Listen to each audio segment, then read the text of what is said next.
Okay, why your teenager hates high school, part three. My name is Dr. Amy Stewart, and I was a public school teacher for 14 years before leaving the classroom and starting my own business. And I'm going to tell you why these kids hate school. Mainly is that they don't have choice in their learning.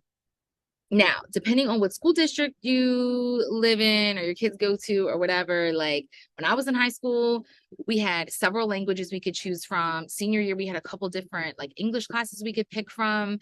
But like math, science, that sort of thing was kind of set. They had a couple different options for like PE, things like that.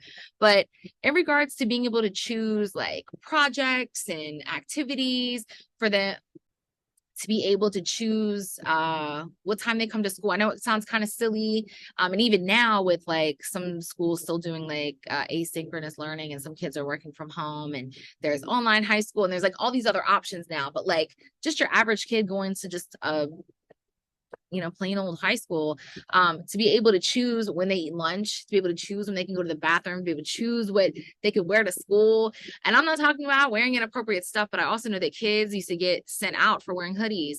Kids used to get sent out for wearing pajama bottoms. Kids would get sent out for wearing headscarves. Like, who cares? Who cares what they wear? And before people are like, oh, well, they need to get ready for a job. That should not be the function of school. The function of school should not be to prepare you for the workplace.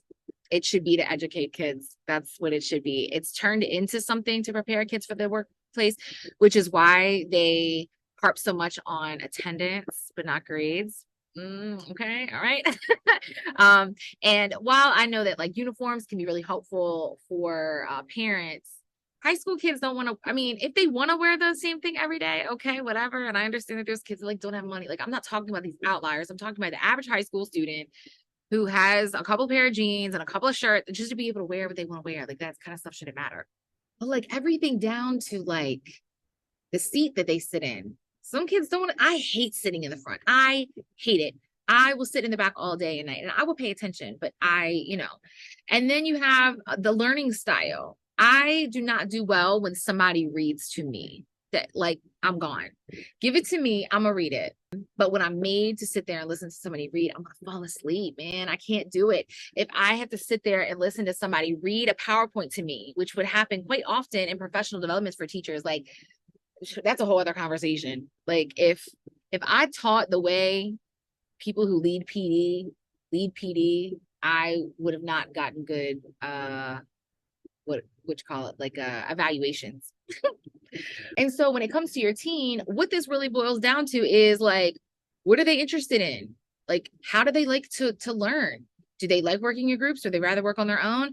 Like, would it be that big of a deal if the teacher's just going to lecture anyway? Can I just listen to it on headphones later? Can I take a nap now and can I listen to it later? If that's all you're going to do is talk, can I just listen to it later? Are we going to do group work? It makes me uncomfortable. Do I have to do it? Is there an alternate assignment? And the thing is that there are teachers out here that would happily do all that kind of stuff. But when the end goal for a teacher is to get all the kids to pass a test, now we got problems because I need to be able to have those kids be able to read and answer questions and answer responses all in the same way. Like, it's tell you these tests. I hate them. I understand changing schools probably isn't an option, right? Long game is especially if you've got a kid in high school and you already know what I'm talking about. But if you've got a kid like in elementary or middle, I would be showing up to board meetings and I would be asking about, okay, well, what are you going to do for more enrichment activities during the day? I'm not talking about staying after school because all that does is put more pressure on the teachers that are already overworked. What types of classes are you going to put in during the day? How are you going to be strategic with offering choices to my kids? My kids need to understand the value of choices so that they can have buy-in. What I used to do, and I taught English language arts, so what I started doing towards the end, and I was working in an alternative school, is that I would create these menus of activities. I didn't care what they did off this menu, but they had to do 100 points worth. So I had 425s, 250s, and 100. Obviously, they got more challenging and complex as the point value rose, but my kids were doing their work. Now, if they didn't want to work on Monday, but they wanted to get all done at the end of the week, some kids wanted to get it done Monday through Thursday and then kind of chill on Friday. Some kids wanted to take all 5 days. I did not care. But because they had choices, I noticed the work improvement increased because I gave them all of the materials ahead of time. And I understand you can't always, mean, I guess you could, but like I understand it's a lot easier in English class because I could just kind of give them readings or videos and audio, something that they can listen to. And then if they chose to get help from me, if they chose to get some support, they could, but it wasn't mandatory. So if they came in and didn't like me that day, cool. You don't even gotta talk to me. It's fine. Here's your assignment. And then I'd have the kids that like wanted my help and wanted pretty much just sit right there next to me and get their work done. And that would free me up for that. So it gave the kids choices. And so they felt more independent. They felt more empowered. But when from the minute that they have to get on that early bus to the whatever breakfast is offered, whatever they're microwaving for your kids in the morning, then they can't go to the bathroom when they want to. They can't listen to music if they want, if that helps them learn better. They're not allowed to do that. If they want to use pen instead of pencil, they're not allowed to do that either. If they want to doodle and draw while the teacher's talking, they're not allowed to do that either. Like you literally don't get anything. You can't pick anything.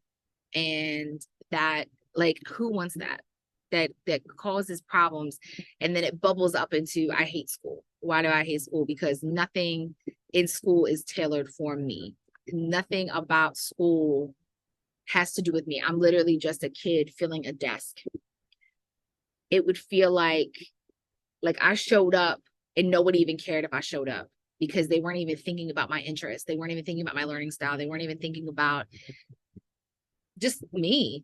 You know, Amy, she's tired in the morning. She's tired in the morning. Don't talk to her until about 11. I'm going to do independent work until 11 o'clock. Great. And these things are doable. You just got to get everybody on board.